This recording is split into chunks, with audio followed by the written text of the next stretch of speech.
Hello, my name is George Galley, and I have a company called Austral Estates Wines. And thank you so much for joining us for a couple of minutes. I'd like to introduce you to the company. We've been in business for about 30 years now, and we specialize in single vineyard and small estate wines from the Southern Hemisphere. So therefore the name Austral, that's our logo, Austral meaning Southern. The stars actually at the end of it are the Southern Cross. They're the navigation stars in the Southern Hemisphere. Once you're south of the equator, you can't see the North Star, so there they are. So anyway, as far as background, one of the other things that we're doing here is we're offering a special, what we call the Wine Stimulus Program. And it is a special offering of 20% off on our entire portfolio, mix and match. And there's lots of really interesting stuff in there. So, of course, we're all seeing the stimulus packages that are being available now. And so we decided to do one of our own. You know, we're hopeful, of course, that once we come out of this COVID-19, we're going to see some pent-up demand, and we're going to have a really nice selling season. You know, but when you step back and think about it a moment, the thing that's not so obvious is how we as a country are going to pay for all of this. And if you really look at the Trump administration, they have a tendency to go back and do things over again. And it could well be the case that they revisit the high tariffs on European wines. So from your point of view, being able to do some diversification in your portfolio, which from countries of origin that would seem to be immune from that, might be a nice strategic move right now too. So anyway, let's go back. How did I get into all this anyway? You know, when I graduated from college, I went to work for actually 3 Fortune 500 companies in a period of 7 years. But I felt that I was kind of a little more entrepreneurial in nature, so I decided to make a shift. Simultaneous in that transition, I was spending some time in Australia and also New Zealand, and I really got to know the wineries there. And I realized both before that and during that visit there that the thing that really fascinated me was wine. And I wanted to make that part of my new career.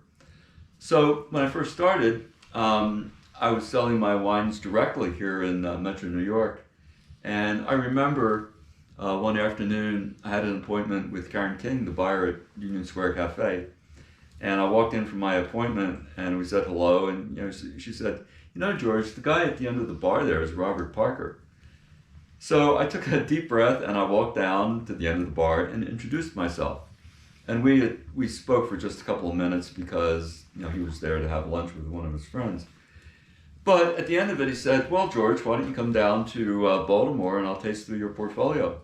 So I did. And I ended up getting a lot of really, really good point scores, which was good because I had to start this company from zero, and I had to start it with wineries that nobody had ever heard of in the United States. So this was kind of a quick start to that, but the thing I learned that if you really do brand building on the importers level, one of the things you want to provide is good press. And whether we like the scores or not, scores count. So even now, for example, when Michael Fregos, who's the winemaker at Chapel Hill in Australia, he comes to the United States, I'm able to arrange a private tasting of his wines with Marianne Warbiak, who is the category tasting for the Wine Spectator. Ditto Martin Bonifant, coming in from New Zealand. So that's part of it. And as an importer, I'm very concerned about market support and doing things that we can do to help you sell the wines. The other thing that I'm actually very proud of is I've put together a network of brokers in the United States, and these are all seasoned people. They know they know people that I don't.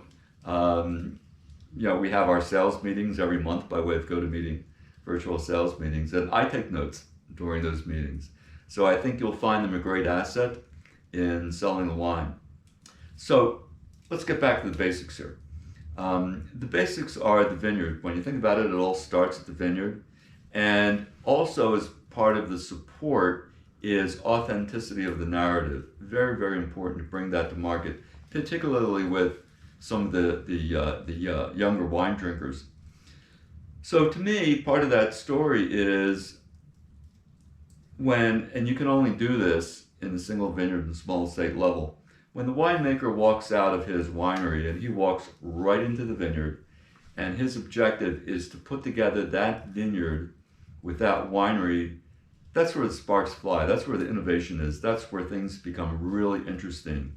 And that doesn't quite translate as much up to the higher levels of corporate wine industry.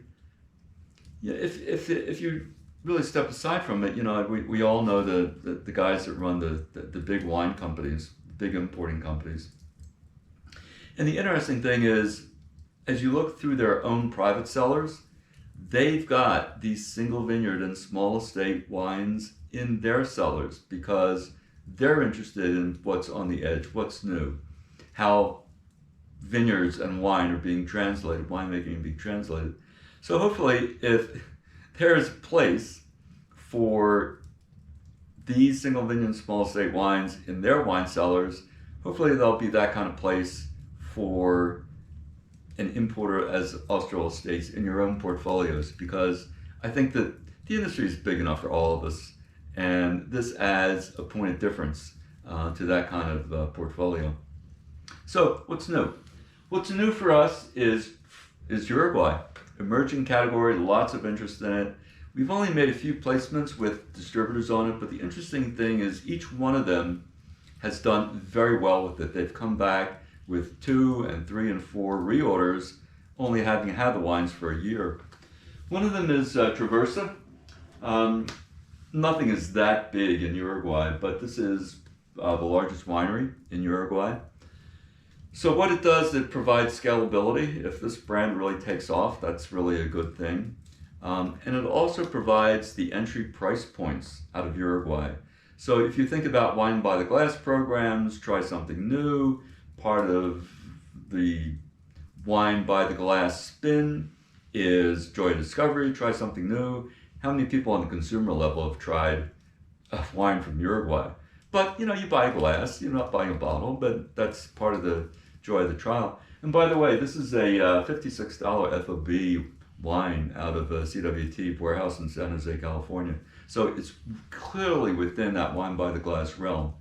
Artisana is the other one. We're going up a couple price points here, but certainly you can stand every one of those price points with quality. Really, really good stuff, really interesting stuff.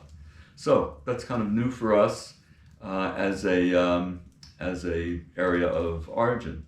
The other thing that we're doing with contemporaneously now with our winemakers is providing them for virtual tastings. And as I'm sure you see more and more, as restaurants are basically not open yet, and certainly the bars within restaurants are not open yet, virtual tastings sponsored by stores is becoming more and more important. So we are providing our winemakers with this kind of experience with your customers, with your retailers, with your stores. And I think it may be one of those things that just catches on after all this blows over. Zoom is going to be one of them, and maybe virtual wine tastings would be another of them. So I'm hoping that this has given you at least a brief taste of who we are and what we do. There will be an attachment to this email that will provide you with the specifics of our 20% off buy-in. And thank you so much for staying with us, and I hope we can do some biz.